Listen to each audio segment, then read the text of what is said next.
புதுசாக ஒரு ட்ரஸ்ட் ஆரம்பிக்கணும் அப்படின்னு நினைக்கிறீங்களா?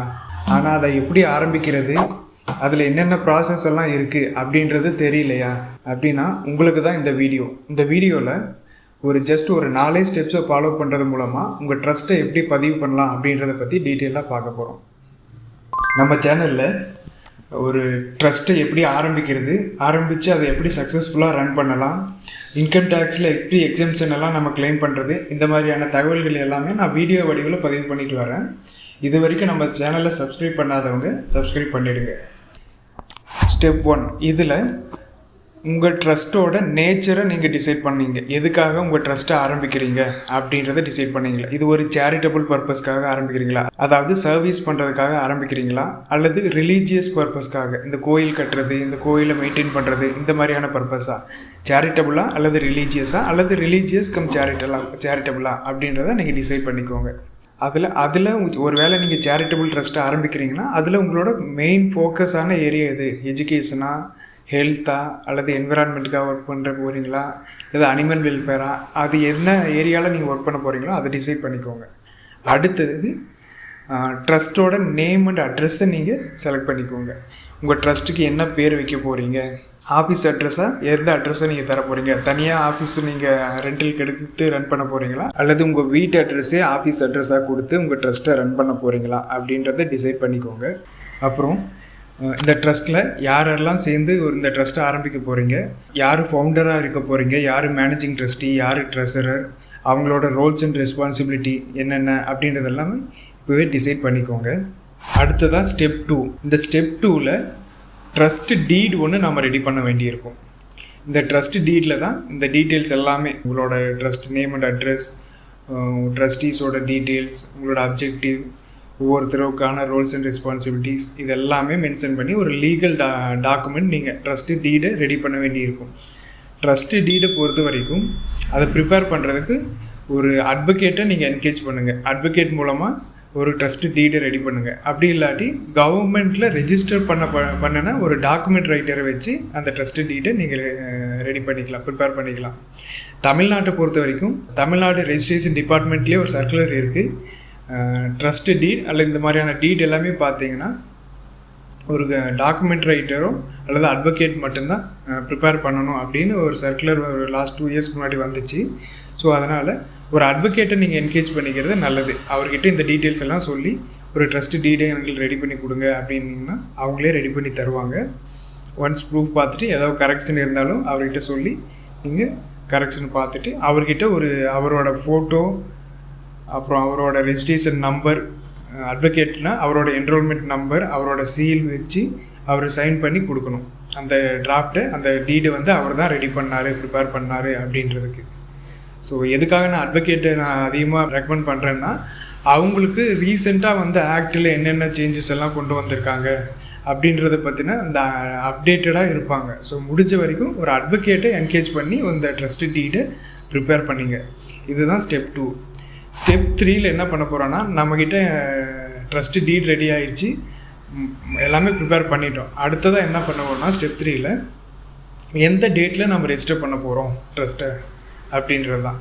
நம்ம ஃபவுண்டர் அந்த 2 விட்னஸும் நேரில் போக வேண்டியிருக்கும். ஸோ அதனால் எந்த டேட்டில் நம்ம அந்த 3 பேரோட அவைலபிலிட்டி என்ன அப்படின்றத நம்ம செக் பண்ணிவிட்டு அந்த டேட்டுக்கு ஆன்லைனில் டோக்கன் போட வேண்டியிருக்கும். நம்ம தமிழ்நாட்டை பொறுத்த வரைக்கும் டைரெக்டாக சப் ரெஜிஸ்டர் ஆஃபீஸில் போய் நீங்கள் ரெஜிஸ்டர் பண்ண முடியாது.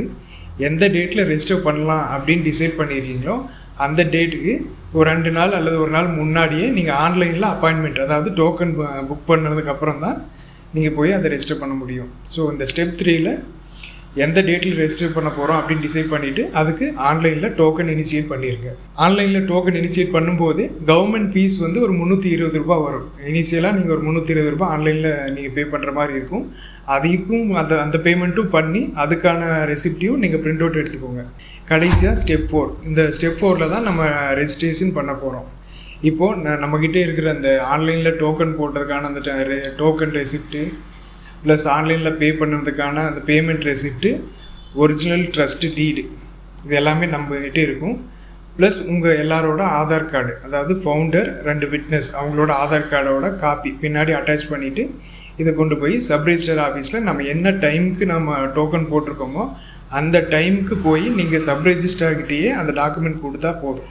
ஸோ அதுக்கு சப்போர்ட்டிவ் டாக்குமெண்ட் நான் முன்னாடியே சொன்ன மாதிரி ஃபவுண்டர் ப்ளஸ் 2 விட்னஸோட ஆதார் கார்டை பின்னாடி அட்டாச் பண்ணிவிட்டு முன்னாடி இப்போ டோக்கனும் கவர்மெண்ட் ஃபீஸ் பே பண்ணதுக்கான பேமெண்ட்டும் வச்சுட்டு ப்ளஸ் அட்ரஸ் ப்ரூஃப்க்கு வீட்டு அட்ரஸ் நீங்கள் தர்றீங்க அப்படின்னா இபி கார்டு அல்லது ப்ராப்பர்ட்டி டேக்ஸ் பே பண்ணதுக்கான ரெசிப்ட்டு, கேஸ் பில்லு, இந்த மாதிரி எல்லாம் இருக்கணும். ஒரு வேளை நீங்கள் ட்ரஸ்ட்டை வந்து ஒரு ரெண்டல் பில்டிங்கில் ரன் பண்ணுறீங்க அப்படின்னா அது ரெண்டல் அக்ரிமெண்ட்டு ப்ளஸ் என்ஓசி, அந்த ஹவுஸ் அந்த ஓனர்கிட்ட வந்து என்ஓசி வாங்கி அதையும் ஒரு சப்போர்ட்டிவ் டாக்குமெண்ட்டாக நீங்கள் சப்மிட் பண்ணிடணும்.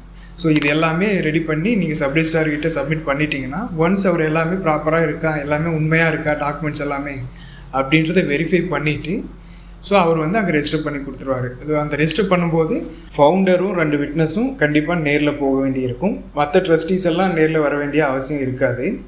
ஸோ சில சப் ரெஜிஸ்டர்ஸ் வந்து மற்ற ட்ரஸ்டீஸ் எல்லாம் ஏன் வரல அப்படின்னு எல்லாம் கேட்டாங்கன்னா அதுக்கும் நீங்கள் ஒரு சப்போர்ட்டிவ் டாக்குமெண்ட் அவங்ககிட்டே இருந்தெல்லாம் ஒரு அஃபிடவிட் மாதிரி வாங்கிடலாம். இந்த மாதிரி இந்த ட்ரஸ்ட்டில் நான் ஒரு ட்ரஸ்டியாக வந்து இணைச்சி நான் செயல்பட போகிறேன், அதுக்கு என்னோடய முழு சம்மதம் இருக்குது அப்படின்னு ஒரு அஃபிடவிட் மாதிரி அவர்கிட்ட எழுதி அவங்ககிட்ட சைன் வாங்கி அதை சப்மிட் பண்ணாவே போதும்.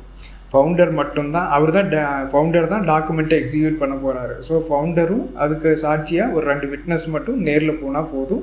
மற்ற ட்ரஸ்டீஸ் நேரில் போக வேண்டிய அவசியம் இருக்காது. ரெஜிஸ்டர் பண்ணும்போது நீங்கள் சப் ரெஜிஸ்ட்ரார்கிட்ட டாக்குமெண்ட் கொடுத்ததுக்கப்புறம் அவர் எல்லாத்தையும் வெரிஃபை பண்ணிவிட்டு ஸோ அடுத்ததான் அந்த கிளர்க்கிட்ட அந்த ஃபோட்டோஸ் எல்லாம் எடுக்க வேண்டியிருக்கும். அங்கே மூவ் பண்ணுவார் டாக்குமெண்ட்டை. அங்கே ஃபவுண்டர் வந்து அவர் ஃபோட்டோ எடுத்துகிட்டு அவரோட தம்ப் இம்ப்ரெஷன் எல்லாம் வச்சுட்டு ஃபைனலாக ஒரு பேமெண்ட் வரும். நம்பர் ஆஃப் பேஜஸ், உங்கள் ட்ரஸ்ட் டீடு வந்து 10 பேஜஸ், நம்பர் ஆஃப் பேஜஸ் 10 அதுக்குள்ளே இருந்துச்சுன்னா அந்த ஆன்லைனில் என்ன பே பண்ணீங்களோ அதே தான் உங்களுக்கு பேமெண்ட்டு. ஸோ அதை மீறி அதிகமாக போகும்போது அந்த நம்பர் ஆஃப் பேஜஸ்க்கு தகுந்த மாதிரி உங்களுக்கு ரெஜிஸ்ட்ரேஷன் ஃபீஸ் அதிகமாக ஆகும். ஸோ அந்த ஃபீஸை வந்து அங்கேயே நீங்கள் பே பண்ணிவிட்டு அதுக்கான ரெசிப்ட் கொடுத்துட்டீங்கன்னா ரெஜிஸ்டர் பண்ணிடுவாங்க.